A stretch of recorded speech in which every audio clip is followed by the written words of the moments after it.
What is up, everybody? Welcome back to another episode of The David Lopez Show, presented by Passion Park ENT. You know what it is. I am glad to be back. Hope you all enjoyed your week. I have had a full week hiatus, really. This is the only episode of the week. I'm actually going out of town tomorrow, taking my first flight in, definitely since before COVID, and I'm trying to think the last time I even flew before then. Probably about a year. Actually, yeah, I think it was about a year. About October last year, I went to Texas. This time I'm going to Denver, so that should be fun. Obviously, a little weary with all, everything going on and like kind of the new COVID spike that we're seeing right now. But, all you can do is be safe and just try to live your life. We made these plans a long time ago, and we're just going to make them happen. So anyways, that's a little bit what's going on with me. This episode is going to be just me talking some sports, bouncing around a little bit, and then it's going to finish off with my picks and my bets, as I've been doing the past couple of weeks. So stay tuned for that. It'll be fun. As always, if you are interested, please check out my music. Go to www.thedavidlopez.com. I try to update it every week. I have two websites. I try to update them both every week. There's always a new podcast, a new episode of Live from the Home Stew, which is just a new performance from my home studio that I do every week. So I've been doing that weekly for the past couple of months. And then also whenever I release new music, that's also, going to be in the forefront as well, which I haven't done in a little bit, but I will be doing a lot of releasing new music in the next couple months here. So stay tuned. And then to find even more about Passion Park Entertainment, specifically about this production company that I run, and just about all the projects that we've done over the past couple of years, go to www.passionparkent.com to check out all of our stuff. A lot of cool stuff on there, so I appreciate any of the support. I appreciate any of the views, any comments, any shares, any love in general. Just always is appreciated. If you're tuning into the podcast, as always, I just remind people it really helps if you subscribe, share, like, comment, whatever it is on whatever platform it is that you might be watching or listening to this. It helps a lot. Any of that interactions from you guys, that really does help. So I really greatly appreciate it. Jeez, can't even speak. I greatly appreciate it as usual. So let's get into this episode. I got some stuff to talk about. All right. David Lopez is the name. It's my show. Welcome to it. All right. I am back. First, we're going to start off right away with, because this, when teams win championships, you got to celebrate. You got to congratulate them. So congratulations to the Los Angeles Dodgers. This is the second time in the past, couple weeks that we've been congratulating Los Angeles fans on a professional sports championship. 2 out of the 3 major sports this year, they have taken the titles. I thought it was interesting in this World Series matchup wise.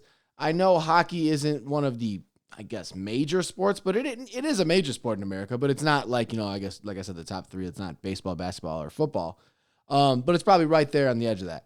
And so in this World Series matchup of Tampa Bay versus Los Angeles, each city had won a title in the past, during COVID, during the bubble era. I guess we could call this the bubble era, kind of. Each city had won a championship. I thought that was kind of interesting, just as I don't know, it's like a really side narrative. It's not something that really they mentioned the fact that teams had won championships, but as a fan base, collectively, there wasn't that, we're missing a championship, we need it, from the cities, I guess. But to really counteract whatever the hell that point I was trying to make there was, because it wasn't really a point, it was just something I was stating. LA gets off the hook. They are not the Buffalo Bills of baseball. They finally get a World Series championship. And you know what? I feel good for Clayton Kershaw. It sucks to be as good as he was and then to have that tarnish and blemish on his career just about being not productive in clutch moments and in big games. But the truth of the matter is he had pitched in so many World Series games, so there's just a lot of room for him to mess up, and he didn't pitch well. Look, let's just be honest. He didn't pitch well in big moments for long stretches of his career. But a lot of that is going to go untalked about now. Once he won this title. Maybe they get another one in his career. And you look back on his career, and you're just going to be like, wow, one of the most dominant pitchers of all time, and a champion, and a World Series champion. So, congratulations to him on that, because that's a big, I'm sure, big weight off his shoulders, so as they say. But yeah, it was entertaining World Series. I will say, like, after the Cubs and Sox both were eliminated in that wild card round to start off the playoffs, I definitely did tune out for the most part. Like, I don't want to say completely tune out, but I didn't, I wasn't focused like I was before. I was focusing on the NBA playoffs. My teams were out of the baseball playoffs, so I really just wasn't paying attention. But NLCS and ALCS both have Game 7s, which, that's entertaining. I was just having that conversation with my wife. Like, Game 7s in any sport are worth a watch. Like, I've watched Game 7s of Stanley Cups that I don't even care. It's not the Blackhawks, you know what I mean? Just because they're a cool sports spectacle. It's a cool moment. So I really enjoy that. So I tuned into a little of the ALCS, NLCS Game 7s. And then the World Series. I did watch a couple of these games. They were super entertaining. I mean, that Game 5, that Game 4 where Tampa Bay comes back and wins is one of the most entertaining, like, ninth innings I've ever really watched. But really that whole game was, I know that whole game was because I was getting updates on my phone, but I didn't watch the whole game. I did get to see the last bit of it, so I got to catch the finale. But I thought baseball did a good job of making this happen, making their season come to a finish and actually having a World Series champion. A lot of people thought it wouldn't happen because of all the traveling and whatnot with baseball, but then creating the bubble at the end, I thought it worked. It worked. So, hopefully they don't have to do this again going forward, but good for them. Kudos to baseball for actually making it work. They did have a lot of issues with COVID throughout the season. I forgot what I saw a stat of. There was, I want to say 24 games that were canceled or rescheduled due to COVID. I read an article. I may be way off with that number, but I think it was somewhere like that. But this leads me right into one of the first bullet points that I wrote here in my notebook that I just got to talk about because, unfortunately, this wouldn't be 2020 if it was just a smooth sailing for the Dodgers and they just got to win a championship and we didn't have to talk about anything that could tarnish it. Not in the sense of the victory wise. Actually, real quick, before I get into this little issue that they blemish that they ran into, it does seem like from what I heard from a lot of people, I didn't get to watch that much Tampa Bay baseball throughout the season, but I mean, these were the top 2 records in the league. The Dodgers are almost always picked to have the best record in the MLB, and they're always picked to be towards the top of World Series contenders because of all the talent they always have, especially this year with Mookie Betts. It seemed like the right 2 teams were in the World Series, and it seems like the right team won the World Series. It seems like the Dodgers should have won a World Series. They should have won one before. They should have won that Astros one, cheating Astros. But so I don't mean a blemish on that mark, but what I do mean is the Justin Turner situation after the game and post game is a fascinating story and really just mind-boggling and kind of, I mean, it's shitty. It's shitty for him. It's shitty for the Dodgers that they have to deal with this right after winning a title and what should be just a celebratory moment. Before I dissect it too much and start breaking it up, for anybody who doesn't know, I want to say what happened. So the Dodgers are playing this game. Justin Turner is a star for them. He's bats third in their lineup. He's a very, very accomplished baseball player. In the middle of the game, he gets pulled. They don't really say right away. They didn't know right away. I mean, I'm sure they knew, but they didn't say it like in the broadcast booth. We didn't know why he got pulled from the game. Rumors circling a little bit. I still don't know. Most of us still don't know when we're watching the game why he got pulled up from the game. The game finishes. The Dodgers come back from 1-0. They end up winning 3-1. Mookie Betts hits that home run to make it 3-1 in the ninth inning. They're all celebrating. Justin Turner is nowhere to be found. He's in the dugout or in the clubhouse, I believe. I don't know where he was. They win the championship. Next thing you know, Justin Turner is on the field. He is wearing a mask, but then he's not wearing a mask, and he's hugging all his teammates. There's a picture of him in the center of all his teammates with no mask on, just celebrating the championship, as he should. You just won the World Series. You would think, wow, these are going to be this might be the only time in your life, some of the most celebratory moments you'll ever get, some things you'll never forget. His wife was there. He was kissing his wife on the field. beautiful moments for a life to remember. Like, absolutely. I get it. Like, well, I don't get it on that. I don't get it in the sense that I could never understand being an MLB World Series champion because I'm not at that level. So, I mean, that is a whole nother accomplishment that I can't even really imagine. And so just your instincts to want to celebrate with your team that you've been battling with, I get that.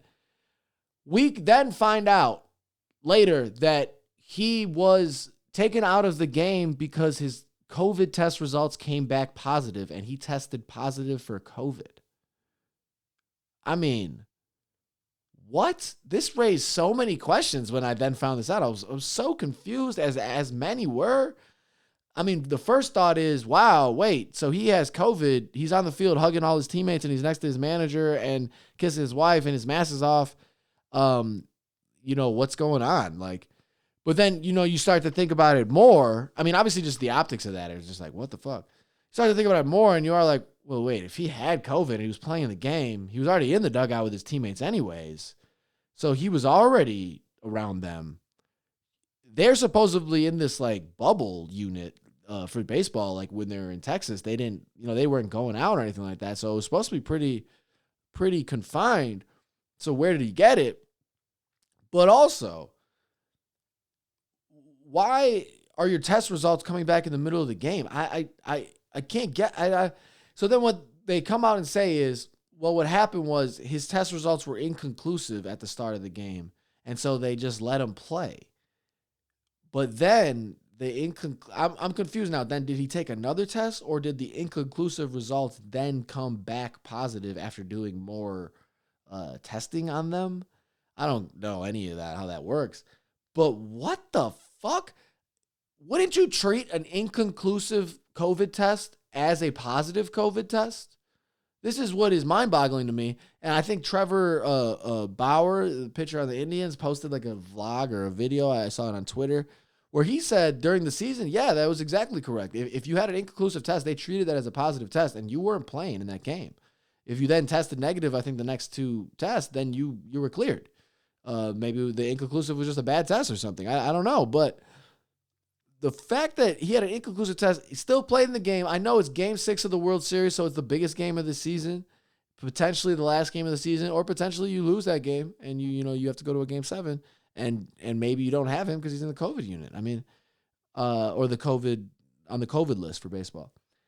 I don't know. It's a fascinating story because supposedly the doctors took him in the back and were with his wife. So his wife is already there next to him anyway. So she's already exposed to it. So I don't like to blame people too much. It is what it is. But once you are told by doctors that you are diagnosed with COVID and that you had tested positive, I understand that the want and the necessity to go celebrate with your teammates, but you're lying to yourself and to them, and you're putting everybody else in danger's way by going to do that. Did his teammates know? Did they know why he was pulled from the game? I have questions about this. Did they know? Were they okay with it? I don't know. I mean, just an odd situation. I would imagine he might get punished because they are saying they did come out this afternoon and say that the trainers and the staff or whoever did try to keep him isolated and told him he needs to remain isolated, and he disobeyed their rules and went out there. Like I said, I'm sure he was compelled to go celebrate with his teammates because this might be a once in a lifetime moment. So I don't want to hate on him, but I do, and I think he will probably come on and apologize or something and say that, you potentially put people in harm's way. There might be more to this that we don't know. Maybe it wasn't that he was positive. Maybe it was that it was a false negative. I don't know what. But this seems to be a odd little tarnish on a otherwise very positive championship evening for the Dodgers. But we got questions. Hopefully hopefully a lot of their other guys didn't. Hopefully nobody else on their squad caught COVID from Turner, and we can just look at this as a minor blimp and error. Kind of like the Rudy Gobert thing. We got to remember so this isn't the first time. I mean, Rudy Gobert, actually this is, because Rudy Gobert was not diagnosed with COVID. Rudy Gobert was just playing with fire and being a smart ass and making jokes, and then he ended up getting it and giving it to people. This is a very unique situation. Frankly, it's I don't know. It's complicated, but I hope that nobody else got it. I will say that. Congratulations to the Dodgers. Good for you guys. Hopefully we can get some Chicago success next season. I don't know how I missed this point. I mean, I wrote it in my notebook here, and I really, really just had to talk about this when I was talking about this World Series. The Tampa Bay Rays manager taking out Blake Snell in the 6th inning when he's on a 73 pitches was, I just want to briefly mention, was this point that we have talked about. I've talked about basketball-wise, but I really want to talk about it here. Baseball has become so analytical. They're so focused on these numbers. It's kind of become that way with basketball. They're like saying the preference of shooting the 3 or whatever, shoot it. So they're looking at, situations and whether or not it's the right move to take the pitcher out, rather than just feeling it out and feeling the moment and looking at your ace and being like, he has the best stuff we've seen. The Dodgers can't hit him. Our best chance to win this game is to win 1-0 and have you pitch a complete game shutout.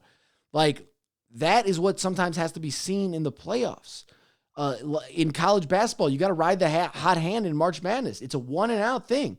You can't follow your what your sheet is telling you in all these moments. I understand over an 82 game span, maybe those numbers pan out more often than not. So that's why you do it. But in the heat of the moment, in a winner go home moment, you got to watch the game. And this is the point that we've been saying. Watch the game. Stop reading the sheets. This is about every sport. There's a place and time for these analytics and these numbers. But in Game 6 of the World Series, I got to trust that my manager has his own gut instincts that he can go with, that he can ride with. The Cubs dealt with this with Joe Madden, but with Joe Madden was interesting because, look, the Tampa Bay fans are going to be really coming at their manager, and I get it. I said this last night on social media, was like, I feel bad for Rays fans because the Cubs and Joe Madden were that close to having that. Like, a couple of those moves they make at Game 7, he takes out Kyle Hendricks, it seems early. Whatever, because he's trying to over-manage the game. If we lose, we're calling for Joe Madden, saying that the curse is alive because Joe Madden blew the World Series again. He kept the curse alive. We're saying all those things if Joe Madden blows it. The manager for the Rays, Kevin Cash, he's going to be dealing with a lot of these things, but he over-managed. I hope he learns from this. You got to go with your gut. If you leave Snell in a couple batters too long and you give up a run, you know what? You gave up a run with your ace. And I think your team would go down like that rather than you bringing in somebody who is not nearly fitted for the moment as well as Snell was. I just don't.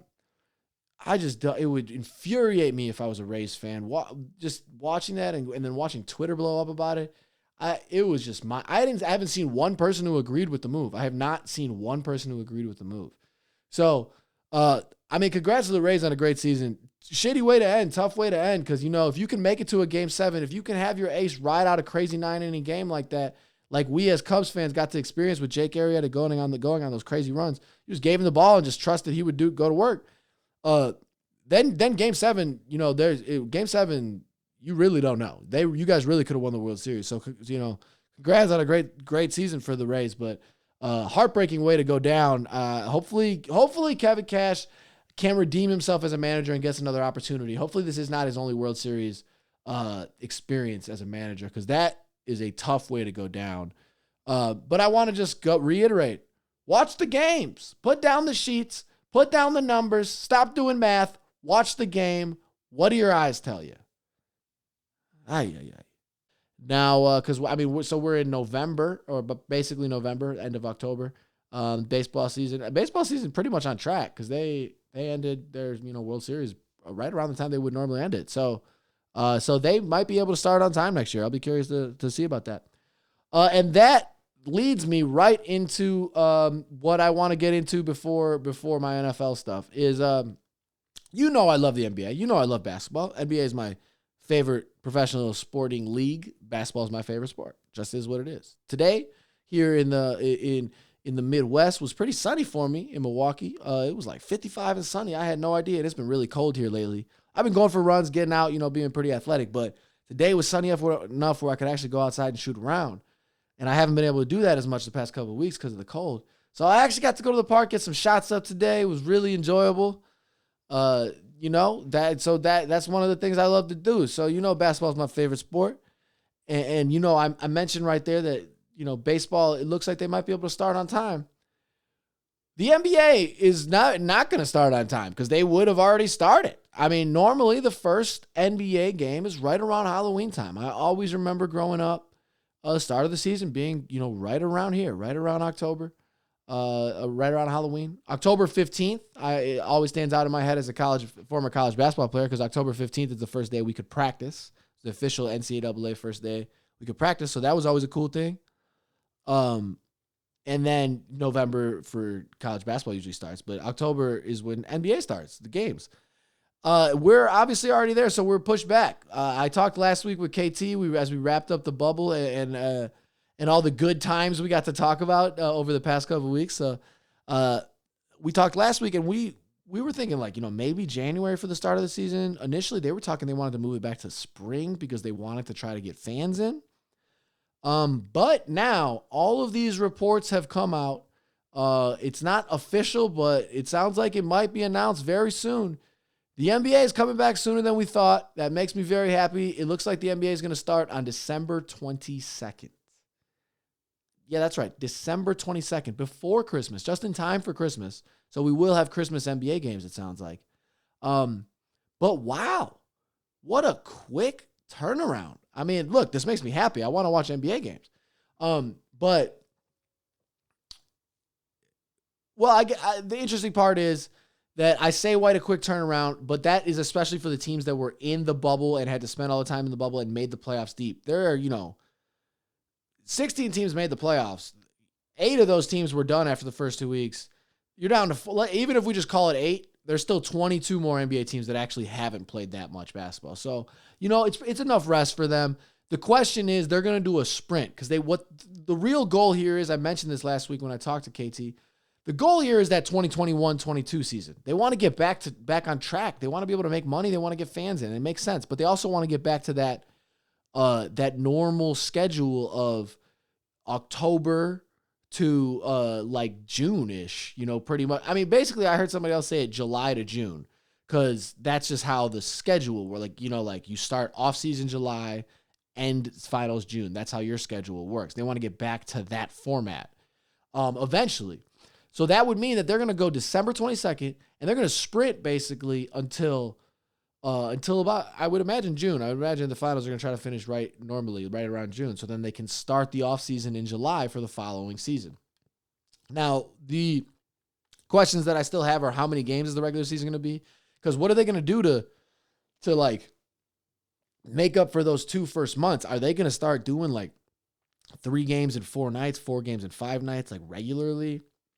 Because, I mean, if you're worried about player safety and injuries, then that doesn't seem like the right move for that. But I would imagine, look, as a collective unit, the NBA players and the owners and the coaches, I'm sure they want to make the most money they possibly can while they also want to play. So I think they'll accept, whatever it is. Maybe they'll expand roster spots, give every team a couple extra spots so they can rest guys and stuff like that. But these guys want to get back to a normal salary cap so they can make their good contracts for that following season. But a lot of things are interesting about this. So the December 22nd start, I mean, you got to remember the championship was 2 weeks ago. The NBA draft is November. Let me get this date right. I wrote it down here. Is November 18th, right? The NBA draft is November 18th. So we're a couple weeks away from that.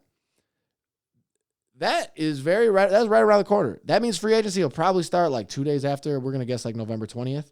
And then the season starts December 22nd. That means 4 weeks for a lot of these guys. I mean, I don't know. I mean, some of the this is more interesting for some of the in-between guys, I would say. The bigger stars usually get signed free agency that first week. But then you still got to, if you're moving cities, you're picking up your family, you're moving, whatever you're doing. So that's not that much time. A lot of the other guys, the middle tier guys, let's just call it, I don't know, Jamal Crawford. He's on a team right now. He's on the Nets. But I mean, somebody like that who's a player that teams are interested in, but might not. They have to figure out how much room they have, all this stuff before. Those guys get signed a couple weeks into free agency a lot of times. You're going to be at the start of the season when some of these guys are still looking for jobs, or it's just going to be everybody is signed that first week. It's going to be pretty interesting these next couple weeks. I really do actually think the offseason is going to sprint. I mean, we already got some coaching moves. We got Doc Rivers in Philly. I'm sure they're going to make some moves. I think Golden State is going to make moves, as we said. I don't know if I told you guys, but I did make a a little flyer bet already on Golden State to win the finals next year. I just did it. I mean, they had great odds for the sports book, and I really do think they have a great chance. So I did make make a little wager on Golden State. I'm not saying that's my official prediction on this show, but that is my betting prediction right now as far as odds versus what I think could actually happen. So that's the bet I made there. But I'm really excited for this. Like I said, this is a sprint. This is a sprint from last season's bubble to this next season. It's basically going to be like what COVID created was a like year and a half sprint of as much basketball as they could possibly get in. And that, which would be 2 championships, but it's not 2 full seasons. And then, try to get back to normal for that 21-22 season. The question is, are we going to be playing in regular cities, everybody's home cities, or are we doing bubbles? I think we're going to be playing everybody's home cities and then probably just limited fans, whatever the states are allowing. But indoor activity, I would imagine there's going to be low fan attendance for that if they're going to do it.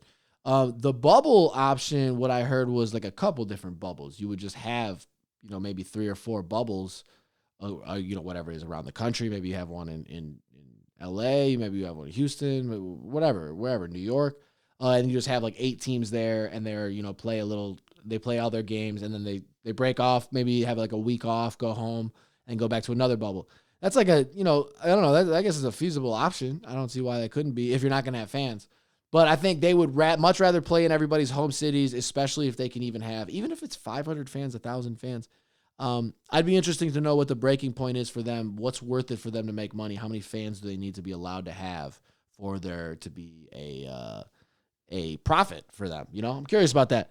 So I don't know. But looks like we're going to have NBA soon, which means we'll finally see the Bulls in action, which I haven't seen. It's going to be like a full year without seeing Bulls basketball, basically. Well, not a full year because they last played in March. But still, it's going to be a lot of months before we see any action. But the real Bulls action we got coming up here is draft night, November 18th. So stay tuned for that. We'll be doing some podcasts for the draft. I got a couple of friends that I want to talk to about what they think is going to happen and whatnot. But all right, I'm going to get into my NFL picks, but I'm going to prelude that with some just Bears talk before I get right into these picks. I mean, disappointing to say the least. The Bears lose to the Rams on Monday Night Football. They don't just lose; they got their ass whooped. To be frank, the defense held their own. Didn't look like the best. Didn't look like the best version of themselves. They've been better, but they scored a touchdown, and they kept the Rams to 24. Winnable ball game. The problem, once again, I'll sound like a broken record, and I don't just mean for the past 2 years, but as a Bears fan in general, was the offense. We, as a Chicago unit of Bears fans, have never experienced a good offense. Do you realize, I heard this on Waddle and Sylvie the other day, that the Mark Trestman, first year of Mark Trestman, if those who remember the Mark Trestman era, we don't have good memories of it, but that first year, the offense was good. It was a top 5 offense in the NFL, and that was the only time that's happened, I think, in a century of football for the Bears. Like, that is the offensive ineptitude that we've been dealing with as Chicago fans our whole lives. And I can't understand how something like that happens for, like 100-year span as an organization. Like, how does it happen? How do you not just stumble upon one offensive guru or one generational quarterback? How do you not just stumble upon it? 100 years. It just doesn't happen. It's like it's embedded in the organization. We're going to be good defensively and really struggle and hard to watch on the offensive end. I don't get it. But the offense looked terrible. Look, Foles didn't look good. I want to admit something here. This is what I was going to say. It's a half admission, it's a half apology, I guess you would say. The Cam Newton thing. I was harping hard on how the Bears should have got Cam Newton. They should have offered him They should have offered him some money. It was a no-lose situation. High reward, low risk. But he's looked really bad the past couple of weeks coming back from COVID. Who knows if that's just him coming back to life and he was just having a couple of crazy good weeks in the beginning, or if he's really feeling, some effects from COVID, or if he's going to turn around for the rest of the season. Who knows? So I will say, look, maybe he wasn't the answer. He's not going to be an MVP candidate. He's not like the complete answer. I still side by it was a low risk. So I would have thought that would have been a good move. But that doesn't. I was never trying to say with that point that like, look, Foles is the right answer or Foles is the wrong answer. I wasn't trying to say either way on this deal. I didn't like that they had to give up draft picks or whatever. But Nagy got his guy, but he's not great. And here's the thing: he hasn't played that much better than Mitch since Mitch was taken out. Like, he really hasn't. He hasn't played great. He's had these moments. He's had these comebacks, and we do have wins because of him. I do think that the win against the Buccaneers at the end of the game, win against the Falcons, Mitch might not win those games in those big moments down the stretch. So I do agree with that. There's some throws he's made. But he doesn't always look good. He's not mobile. He's not great. And now he's got a play caller that, he wants to make it sound like he handpicked Foles and it's the perfect guy. Well, if it is the perfect guy, then it's you, the play calling, that's sucking because the play calling is awful. I mean, why is it that so many fans can be watching at the same time and all tweet the same thing? Like, what kind of a play was that? Why are you handing the ball off to Cordero Patterson every single time? Why are you doing these weird, like, trick plays when we're just trying to go downfield and get some yards? Why aren't you make short action? I don't know. It was very hard to watch. They really only scored 3 points offensively, and you could even argue that those points were because the defense got us in good field position. I don't know. The question is, are we good? Are we any good? We're 5-2. We are now in second place behind the Packers who won, so they're at 5-1. We're not good offensively, I'll say that. We got a lot of work to do, but our defense is good, and we got ourselves off to a good enough start, 5-2.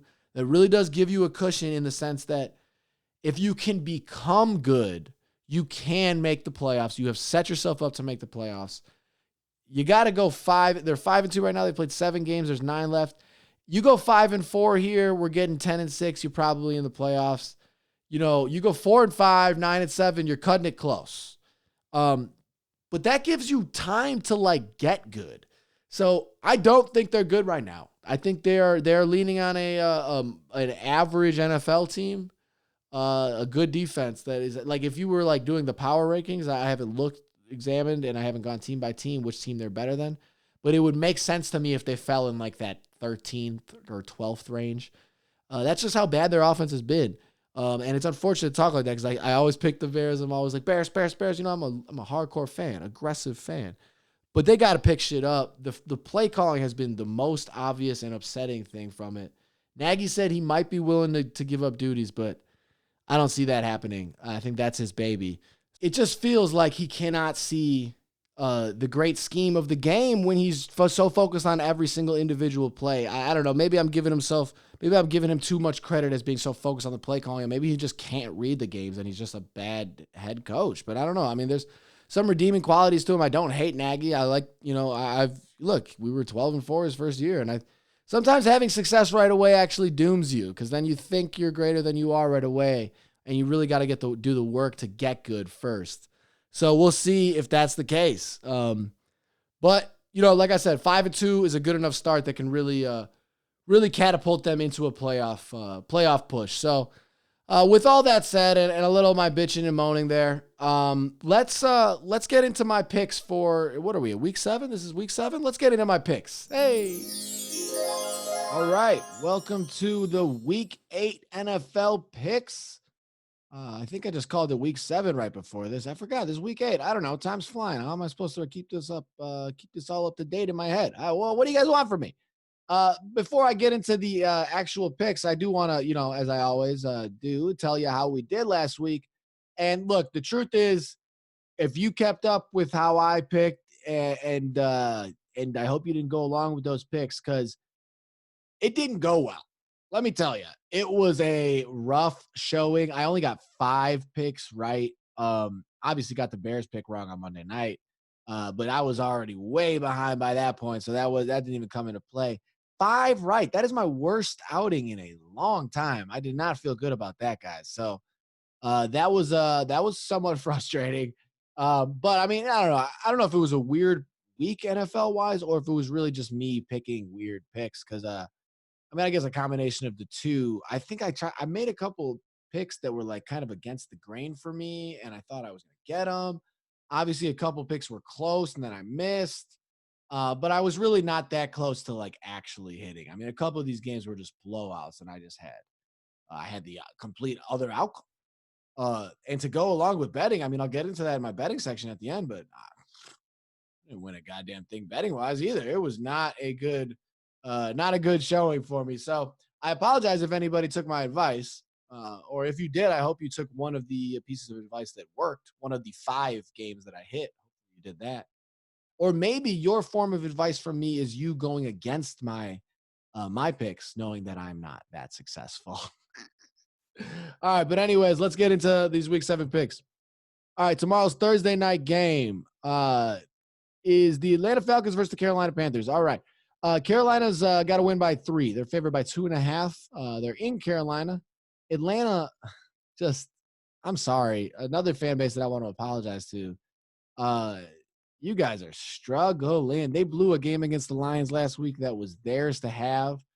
The picture of Todd Gurley on the goal line, for those who don't know, he was trying not to score a touchdown, which is an odd concept that does happen in the NFL. But he was trying not to score a touchdown so he could hold the ball and milk the clock.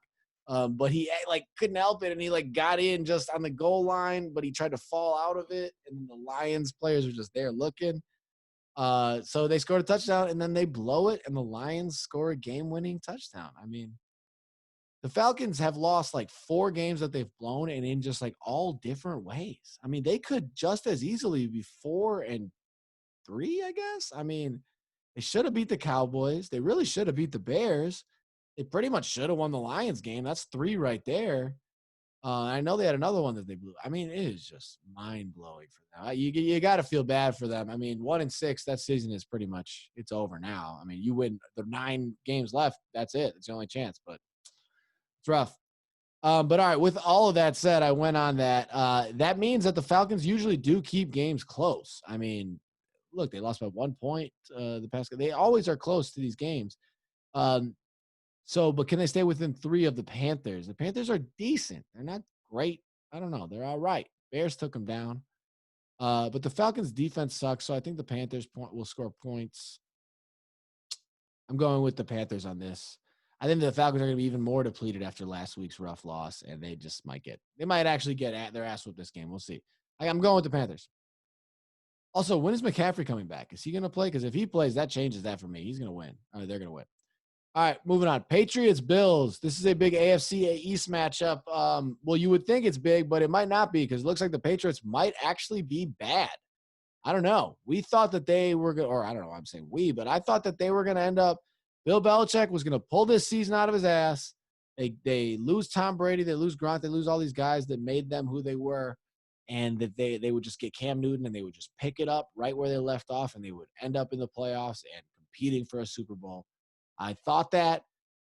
They look bad. They look bad the past couple of weeks. Cam has looked really rough. I don't know. I'm curious if these are COVID long-term effects that he's still dealing with or what's going on, but he doesn't look good. So that's something to be said there. The Bills got to win this game by 4.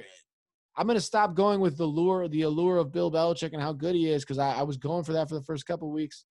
Got burned by that, but it's also more than that. I just think the Bills are way better. And I think they're going to win this game by a touchdown. So I'm going with the Bills. Okay, Titans, Bengals. Man, the Titans are good. Titans almost came back and beat the Steelers last week, who look like they might be the best team in the NFL right now. Titans got to beat the Bengals by a touchdown or by 6. I'm sorry. Bengals are getting 5.5. Bengals tend to keep games close, so I kind of like this. This is a little bit tougher than I would think because, I mean, the Titans are better. The Titans should win this game. But the Bengals have been keeping games close. Joe Burrow is just a poised dude who likes to, he likes the big moment. So he likes to try to make drives at the end of the game and make comebacks. I think that there's a chance that this game is close, that the Bengals have a chance. But I can see them being down to a touchdown and then trying to drive at the end and still losing by a touchdown. So you know what? Oh, it's close. Taking the Titans to win that game by 6. Raiders, Browns. Raiders. Trying to do the Chris Berman thing. The Boomer.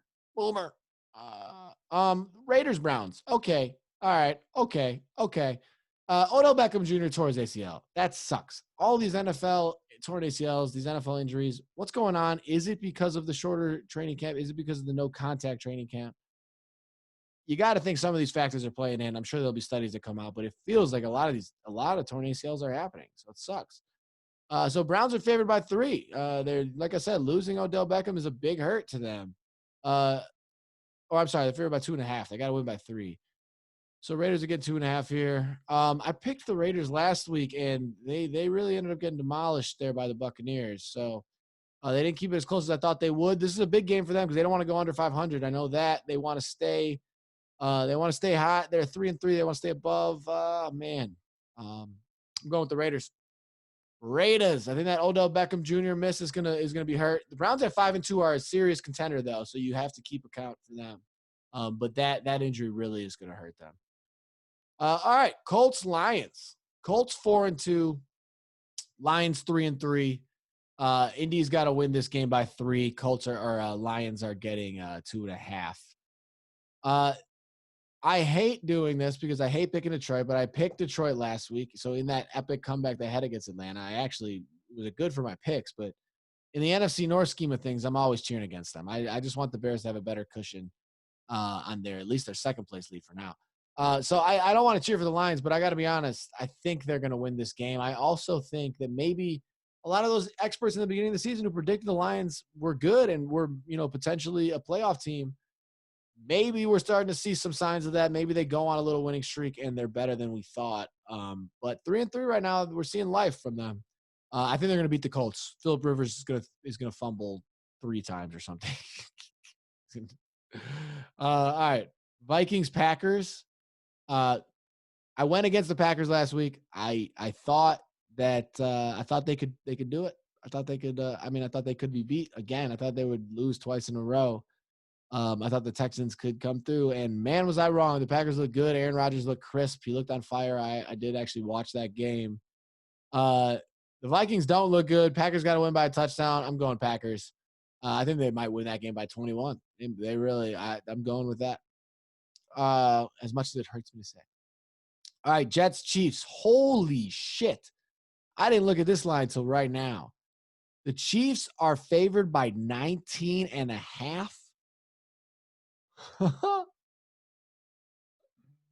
The one thing I will say is last week I talked about how the Jets were 0-6 against the spread.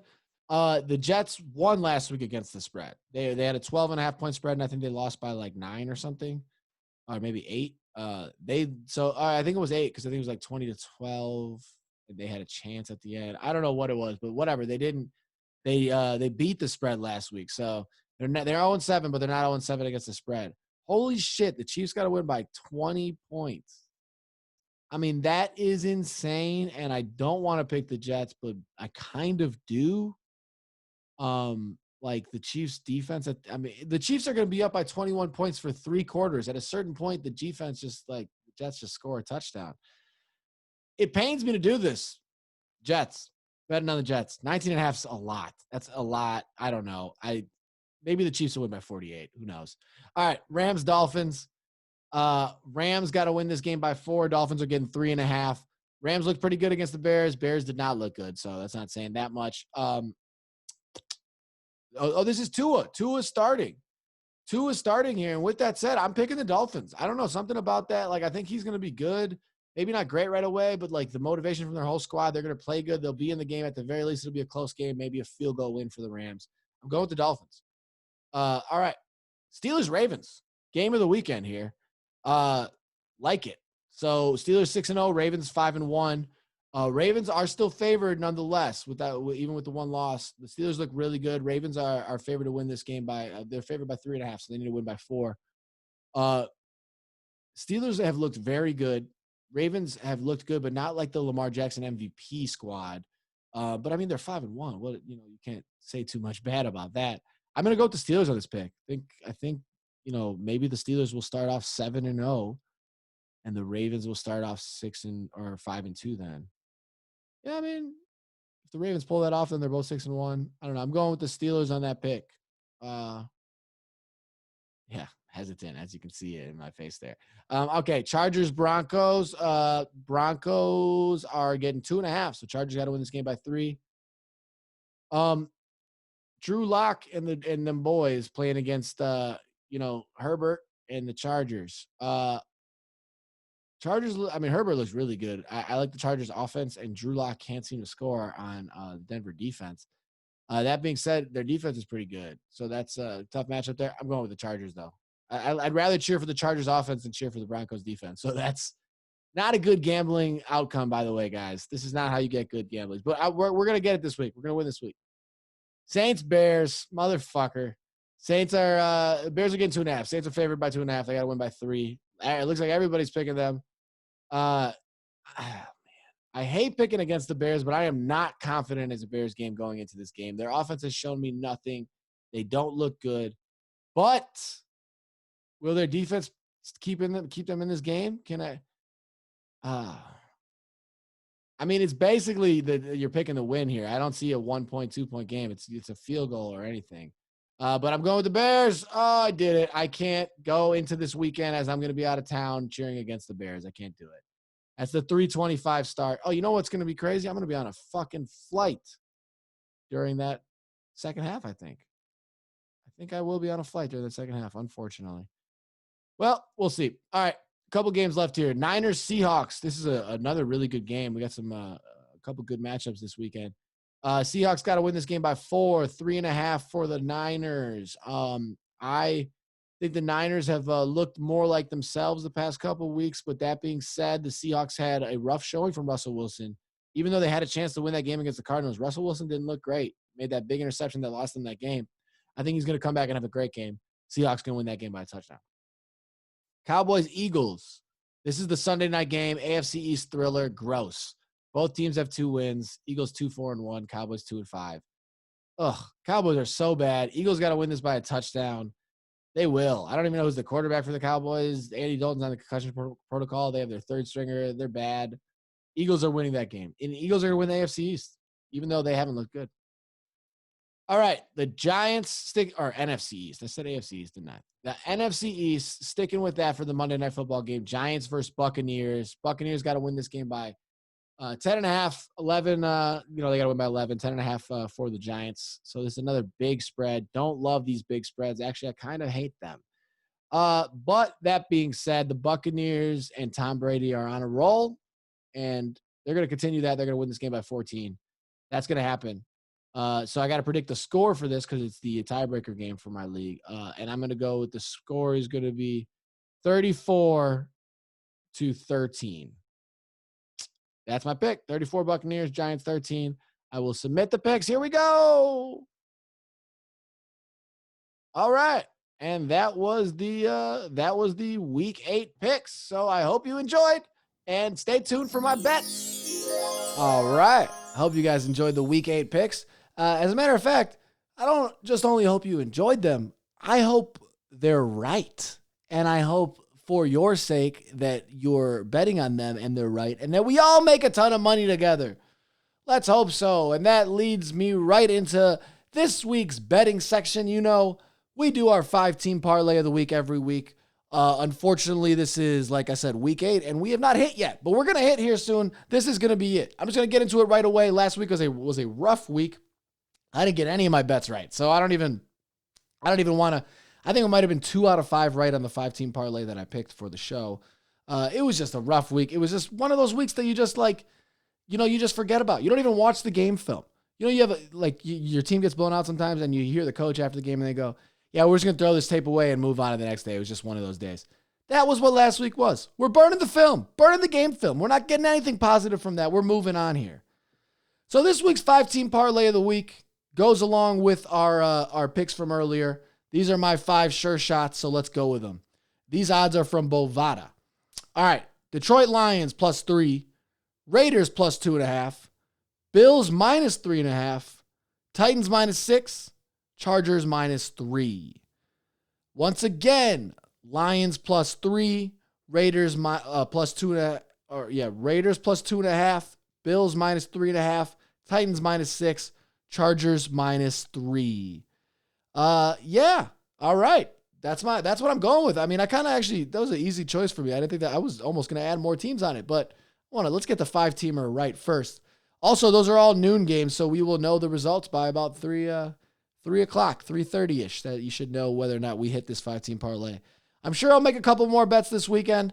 So wish me luck, as I wish all you luck on your betting adventures. All we really got here is the NFL. There is some fighting. Last weekend there was some big UFC fights. There was some boxing the weekend before. So if you're into betting on those, you can definitely, there's some sports gambling. There's always something to bet on sports wise. People will find they'll just make up a sport and do it. Maybe they'll bet on bags. Cornhole, like ESPN. They'll probably gamble on that. I wonder if there are odds on that.